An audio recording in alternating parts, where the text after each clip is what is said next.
আসসালামু আলাইকুম ওরহমতুল্লাহি ওবারাকাতু। Welcome to my channel telecom app tips. কেমন আছেন আপনারা সবাই?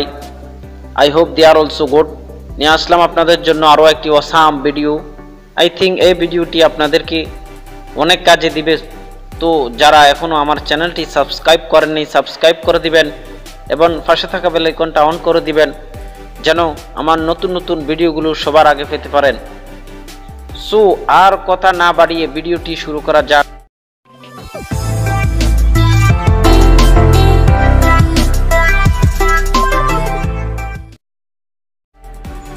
আসসালামু আলাইকুম ওরহমতুল্লাহি ওবারাকাতুহু। অনেকদিন পরে আপনাদের জন্য একটা ভিডিও নিয়ে আসছি। সেটা হচ্ছে যে আজকে হচ্ছে 18 তারিখ, রোজ মঙ্গলবার, 10:27 সকাল। আজকে সারা বাংলাদেশে কমপ্লিট শাটডাউন চলতেছে শিক্ষার্থীদের আন্দোলন এই জন্য।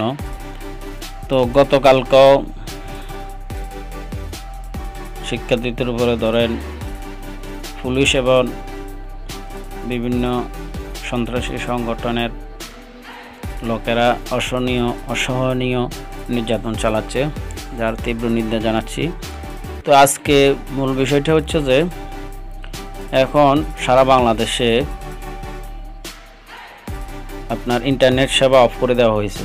তো যার কারণে বিভিন্ন প্রিপেড মিটারগুলো যেগুলোতে রিচার্জ নাই, ব্যালেন্সের প্রয়োজন, আমরা অ্যাপসের মাধ্যমে অর্থাৎ বিকাশ অ্যাপসের মাধ্যমে আপনারা কি করে থাকি, রিচার্জ করে থাকি। বিকাশ অ্যাপস টোটালি ধরতেছে না। এখন এই ইমার্জেন্সি অবস্থায় কিভাবে আমরা প্রিপেড মিটারে রিচার্জ করব, তো এটা আমি আপনাদেরকে দেখাইতেছি।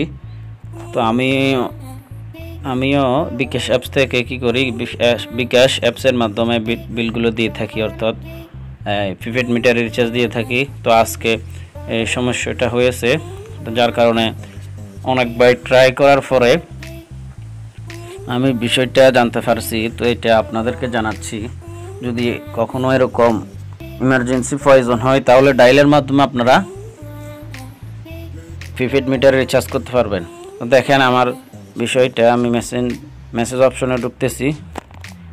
অনেকবার ট্রাই করলাম, ট্রাই করার পরে এখানে লেখছে কি দেখেন, your check balance request of amount 472 টাকা। ঠিক আছে, অর্থাৎ আমি বারবার রিকোয়েস্ট পাঠাচ্ছি, এটা মেসেজটা আসতেছে কিন্তু ওইটা হচ্ছে না, বিলটা ওই প্রিপেড মিটার রিচার্জ হচ্ছে না।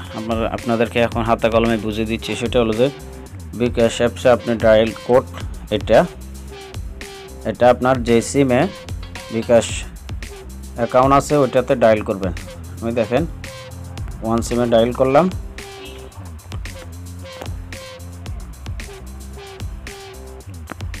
ডায়াল করার পরে এখন আপনি যেহেতু বিল দিবেন, পে বিল 6 নম্বর অপশন 6 লেখে চেঞ্জ অপশনে ক্লিক করবেন, চেঞ্জ দিয়ে দিবেন। চেঞ্জ দিয়ে দেওয়ার পরে কিছুক্ষণ পরে আসতেছে। এরপরে দেখেন অনেকগুলো অপশন। আপনার 1 নম্বর অপশন ইলেকট্রিক বিল প্রিপেড। আমি যেহেতু প্রিপেডের বিল দিব তাহলে প্রিপেডে 1 নম্বর দিয়ে আবার চেঞ্জ দিয়ে দিব, বুঝছেন। চেঞ্জ দিয়ে দেওয়ার পরে আপনার কোন বোর্ড এটা এখানে লেখা আছে। তো আমার বোর্ড হচ্ছে 4 নম্বর বিপিডিবি প্রিপেড। ঠিক আছে, আমি 4 দিয়ে কি করব, চেঞ্জ দিয়ে দিব। দিয়ে দেওয়ার পরে দেখেন এরকম একটা ইন্টারফেস আসছে। এখানে বিল ব্রেক ডাউন মেক পেমেন্ট। আমি যদি বিল ব্রেকডাউন ঢুকি তাহলে চেঞ্জ 1 দিয়ে চেঞ্জ দিলে দেখেন এরকম একটা ইন্টারফেস আসবে। ইন্টার অ্যাকাউন্ট নম্বর অর্থাৎ বিল অ্যাকাউন্ট নম্বর, এটা ক্লিক করতে বলছে। আমি 1 দিয়ে চেঞ্জ দিয়ে দিলাম। তারপরে ইন্টার মিটার নম্বর দিতে বলছে, মিটার নম্বর দিয়ে চেঞ্জ দিয়ে দিলাম। অ্যামাউন্ট দিতে বলছে, ধরেন অ্যামাউন্ট 400 টাকা দিয়ে দিলাম। এ দেওয়ার পরে দেখেন এখানে পিন নম্বর দিতে বলছে। তো এখানে একটা জিনিস খেয়াল করতে হবে আপনাদেরকে, prepaid metre account number amount, তো পিন দিয়ে কনফার্ম করলে কিন্তু আপনার এই বিলটা আসবে না, অর্থাৎ টোকেনটা আসবে না বা বিল ঢুকবে না। এখানে দেখেন এরকম দিলে এভাবে এরকম রিকোয়েস্ট দিবে এবং এরকম দিবে, মেসেজ টেস্ট আসবে না। আমি আপনাদেরকে আবার দেখাচ্ছি, আমি বারবার এটা করতে গিয়ে ব্যর্থ হয়েছি, পরে সফল হয়েছি। এই জন্য আবার দেখেন সংক্ষেপে দেখাচ্ছি।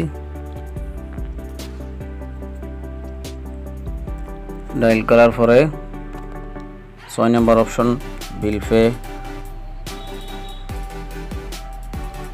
এরপরে ইলেকট্রিসিটি বিল প্রিপেড, আপনার যদি পোস্টপেড হয় পোস্টপেড দিতে পারেন 1 নম্বর দিয়ে। এরপরে এখানে আবার বিপিডিবি প্রিপেড 4 নম্বর অপশন, আপনার যেটা সেটা দিবেন। এরপরে এখানে বিষয়টা হলো যে মেয়েকে ফ্যামিলি দিতে হবে, তাহলে 2 দিয়ে চেন দিতে হবে, ঠিক আছে। 2 দিয়ে চেন দেওয়ার পরে এখানে আবার 1 নম্বর দিবেন, 1 দিয়ে চেন দিবেন। চেন দেওয়ার পরে এখানে মিটার নম্বরটা দিয়ে দিবেন, এরপরে চেন দিয়ে দিবেন, ঠিক আছে। চেন দেওয়ার পরে এখানে একটা আপনার মোবাইল নম্বর দিতে হবে। তো মোবাইল নাম্বার অপশন যদি না আসে তাহলে মনে করবেন যে এটা আপনার বিষয়টা, অর্থাৎ যেখানে যাচ্ছেন এটা ভুল। সেন্ড দিয়ে দিবেন, দিয়ে দেওয়ার পরে এখানে অ্যামাউন্ট দিয়ে দিবেন। অ্যামাউন্ট ধরে 300 টাকা দিয়ে দিলাম, এরপর সেন্ড দিয়ে দিলাম। সেন্ড দিয়ে দেওয়ার পরে এখানে পিন নম্বর দিয়ে সেন্ড দিয়ে দিলাম। সেন্ড দিয়ে দেওয়ার পরে এখানে 300 টাকা এই নম্বরে কি হয়ে গেছে, রিচার্জ হয়ে গেছে। তো এখন আমাকে মেসেজের মাধ্যমে টোকেনগুলো পাঠানো হবে।